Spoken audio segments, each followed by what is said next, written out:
አረብ ቤት ውስጥ እየሰራችሁ እንደዚህ የምታደርጉቶች ካላችሁ መኑ ህይወታችሁ አደጋ ላይ ነው። አይደለም ችላችሁ 2 አመት ኮንትራት መጨረስ ሲቀርና 5 እና 4 ወር እንኳን ችላችሁ መስራት እንደማትችሉን ያስረግጬ ልንገራችሁ። የዛሬው ይለያል ያገሬ ልጆች። ብዙ የሚያሳዝኑ ነገሮች ሰምተን አይተን ልናውቅ እንችላለን። ዛሬ ደግሞ አንድ እህታችን ከሳውዲ አረቢያ የላከችውን ላካፍላችሁ። ከእናንተ ምክር ትፈልጋለች። ቀጥታ ወደ መልእክቱ።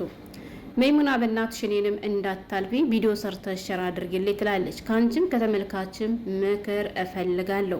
ፈጣሪ ምስክሬ ነው። እንቅልፍ ከተኛው ድፍን 6 ወር አለፈኝ። ምን መሰለሽ የምኖረው ሳውዲ ነው።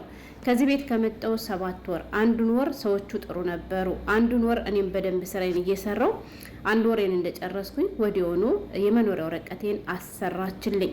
እንቅልፍም በደንብ ተኛ ነበር። ከ1 ወር በኋላ አየችኝ። ስራ በደንብ እችላለሁ። ካሁን በፊት ዱባይ 4 አመት ሰርቻለሁ። ምግብ በደንብ እችላለሁ።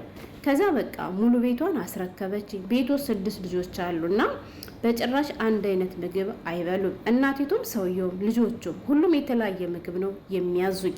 አንዱ የሚበለውን አንዱ አይበላም። እኔ ዱባይ ስሰራ ሳለ ለምሳሌ ምሳ መችቡስ ወይንም ሳሉና ከነጭ ሩዝ ጋራ ወይንም ደግሞ ብሪያኒ ከሰራው ከዛ ሰላጣ ሾርባ ሰራለሁ፣ አንዴ አቀርባለሁ። ከዛም ሁሉም ምሳ ያንን ይበላሉ። ዘግይቶ የሚመጣ ሰው እንኳን ካለ ከዚያው ጠረጴዛ ላይ አቅርቤ ስለምተው ምግቡን በሚመጡ ሰዓት ራሳቸው አቅርበው ይበላሉ። ለሆነውም ላልሆነውም እኔን አይጣሩም ነበር።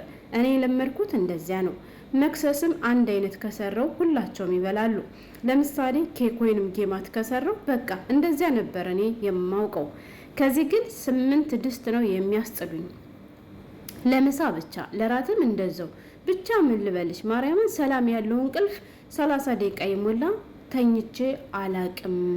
ተኝቼ አላቅም።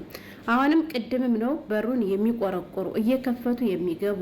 በሬንም ስቆልፉ ትቆጣለች። በቃ አሁን ጨረስኩ ብዬ ድክም ብሎኝ ሰውነቴ ዝሉ ገና ገብቼ ገደም ከማለት የመታ ትጣራለች። ልጁ ምግብ ይፈልጋል ተነሽ እያለች አሁን አቃተኝ። በቃ በቀን ስንቴ እንደምወድቅ ራሴ ቅል ቀረ። በጣም ያዞረኛል። አይኔን መግለጽ ያቅተኛል።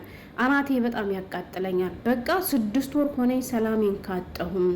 ቢሮ መልሱኝ ስል እምቢ አሉ። ሀገሬ መልሽኝ ስል 10 ሺህ ሪያል ክፈይ አሉኝ። እኔ ደግሞ ብር የለኝም። ምን ላድርግም? አሁን ግን አቃተኝ። እንቅልፍ ከመከልከል እውነቴን ነው የምላችሁ ምግብ መከልከል ይቀላል። አልቻልኩም። እህቶቼ ምክራችሁን ለግሱኝ። ጤና አጥቻለሁ። እግሬ እጀ ሰባራ ሁኛለሁ። የምወድቅበቱም ሰውነቴ በጣም ስለሚዝል ራሴን መቆጣጠር ሁሉ ያቅተኛል። ጥርሴ ራሱ ከደረጃ ወድቄ ተሸርፏል። ይህንን ጽሑፍ ለመጻፍ 3 ቀን ፈጅቶብኛል። ምክንያቱም ስልክ ትክብዬ ማየት አልችልም። ግንባሬንም አይኔንም ይስበኛል። ብቻ መላበሉኝ ሳልሞት። የመጣውበትን የቢሮ ቁጥሬንም አላቅም ደግሞ አላቅም። ኦፍ ትላለች ማለት ነው። እዚህ አጋጣሚ ቤት መቀየርም ሆነ ሀገር መቀየር የምትፈልጉቶች አዲስ ስራ ስትገቡ ባካችሁ ለአሰሪዎቻችሁ ያልሆነ ነገር አታስለምዱ። ለምን ካላችሁ አንዴ ያልሆነ ነገር ካስለምዳችሁ አረቦች 2 አመቱን በሙሉ እንደዚያ እንድታደርጉላቸው ነው የሚፈልጉት ማለት ነው። ለምሳሌ ሀታ እንቅልፍ እንኳን ሳንተኛ አድረን ብዙዎቻችን ስልክ ላይ አተኩረን እናድርና ጧት ለመነሳት የሚቸግረን ልጆች አለን አይደል? ግን ደግሞ ግዴታችን ስለሆነ አላርም ከላያችን ላይ እየጮህብን አይናችን መልቀጠን ተነስተን ስራ እንገባለን ማለት ነው። ልክ እንደዚያ ያ ነገር ግዴታ ነው ብላችሁ እንደምታደርጉት ሁሉ ማታ ደግሞ ቀኑን በሙሉ እንደ እንጨት ቆማችሁ ውላችኋል። የመኝታ ሰዓታችሁ ሲደርስ መብቴ ነው ብላችሁ ሀታ ስራ ቢኖርባችሁ እንኳን ጥላችሁ በጊዜ ወይም ደግሞ የመኝታ ሰዓታችሁን አክብራችሁ ወደ ክፍላችሁ ለመግባት ይልመድባችሁ። ገና ከጅምሩ ማስለመድ ያለባችሁ እንደዚህ ነው ማለት ነው። ገብቷችኋል እንጂ ረኔ ዛሬው የጉር ነገር ልጆች እኔ እንደዚህ ሰምቼ አላቅም። ወላሂ እንደሰማችኋት እንግዲህ አረብ ቤት ውስጥ ነው የምሰራው ብላለች። 6 ልጆች አሉ፣ ባልና ሚስቶች አሉ። እያንዳንዳቸው የተለያየ ምግብ ነው የሚፈልጉ ብላለች ማለት ነው። በስራ ሰዓትሽ ከሆነ እሺ ችግር የለውም። እኔ ያናደደኝ ከሁሉ በእንቅልፍ ሰዓቴ አታስተኛኝም። የመኝታ ክፍሌንም ስቆልፍ ለምን ቆለፍሽ ብላ ትጮህብኛለች። ምን አገባት? ክፍልሽ እኮ ነው። እነሱ አይደለም ማታ ይቀርና ቀን እኮ ራሱ ሲቀመጡ ተቆልፈው ነው የሚቀመጡት ማለት ነው። ስለዚህ ስተቱን የሰራሽው ራስሽ ነሽ። ገና ከጅምሩ ቋንቋ እየቻለሽ ካሁን በፊት የስራ ልምድ እያለሽ እንዴት እንደሚሰራ እያወሻ ስነ ስርዓት ያለው ቤት ዱባይ ላይ እንዴት ስትኖር እንደነበር እየተናገርሽ ነው። አዎ መሆንም ያለበት እንደዚያ ነው። እሺ በምሳ ሰዓት ከሆነ ለምሳሌ ጅም ምናምን የሚሰሩ ልጆች ካሉ ይሄን አልበላም ሌላ ስሪልኝ ብሎሽ ችግር የለም ልትሰሪ ትችያለሽ በስራ ሰዓትሽ። ነገር ግን ለምንድን ነው የምኝታ ሰዓት ማስከበር ያለመድሽው? ገና ከጅምሩ መታስት ቆረቆረች እኔ ተኝቻለሁ አናፌር ጋድ አባርግድ ለምንድን ነው ያላልሻት? ያኔ መተኛ ትፈልጋለሁ ስነሳ ሰራለሁ ወይም ደግሞ እኔ አሁን አልወጣም ማትየ ነበረ። በዚህ አጋጣሚ ሌሎቻችሁ ማለት ነው ወላሂ ሀታ መጥቶ እንኳን ቢቆረቁራችሁ እናንተ እንኳን ቁጭ ብላችሁ ራሱ ስልክ እየጎረጎራችሁ እንኳን ቢሆን ወይም ስልክ እያወራችሁ እንኳን ቢሆን ወይም የራሳችሁን ክፍላችሁን እንኳን እያጸዳችሁ ቢሆን የረፍት ሰዓታችሁና የመኝታ ሰዓታችሁ ከሆነ ማለት ነው ያገሬ ልጆች ሀታ ሳትኙ ማለት ነው እነሱ ፈልገዋችሁ ጀረስ ቢያጮሁ ቢደውሉባችሁ እንኳን ድምጣችሁን አጥፍታችሁ ጸጥ ነው ማለት ያለባችሁ። ጸጥ ማታ ምሽታ ተኝታለችና ጧት ትተኛ ምናምን የምትልሽ መዳም ከሆነ ችግር የለም። እኔ ለምሳሌ ብነግራችሁ ከኔ ቤት ብቻ ስራዋ ይሰራላት፣ ቁርስ በምትፈልግ ሰዓት ብቻ ቁርሷ ይቅረብላት፣ ምሳ በምትፈልግ ሰዓት ብቻ ምሳ ይቅረብላት፣ ብቻ ቤቷ ንጹህ ይሁንላት እንጂ መቼ በለው መቼ ተኙ መቼ ጠጣው ይመለከታት። ገባችሁ አይደለ? ለምሳሌ እኔ አንዳንዴ ለዩቲዩብ ቪዲዮ እየሰራው ሳልተኛ ማለት ነው በቃ ሊነጋብኝ በቃ ሊነጋ ይላል እና ጧት ቁርስ ይዛ የምትር ልጅ አለች። አሁን ከተኛው 1 ሰዓት ተኝቼ መነሳት ሊያቅተኝ ይችላል እና ደግሞ ለሷ ቁርስ ሳልሰራ ልቀር እችላለሁ ብዬ ስጋት ካለብኝ አልተኛም። ቁጭ ብዬ ክፍሌ ውስጥ ነው ካውያ የምተኩሰው ልብስ እየተኮስ ቆያለሁ። ከዛ የቁርስ መስሪያ ሰዓት ሲደርስ እነሳና ቁርሴን ሰርቼ በዚሁ ሳልተኛ ድሬ ማለት ነው ጽዳት እገባለሁ።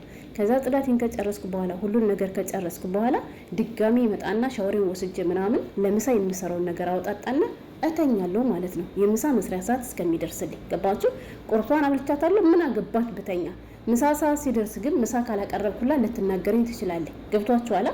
እና አሁን እኔ ለምሳሌ ማታ ስራ እንድሮኝ ማታ እየሰራው ካመሸው ጧት ተኝቼ ባረፍድ ይሄ ነው አትለኝም። አንዳንድ ቀን ደስ ካለኝ ቤት ማታ አጽድቼ ተኛለሁ። ገብቷችኋል?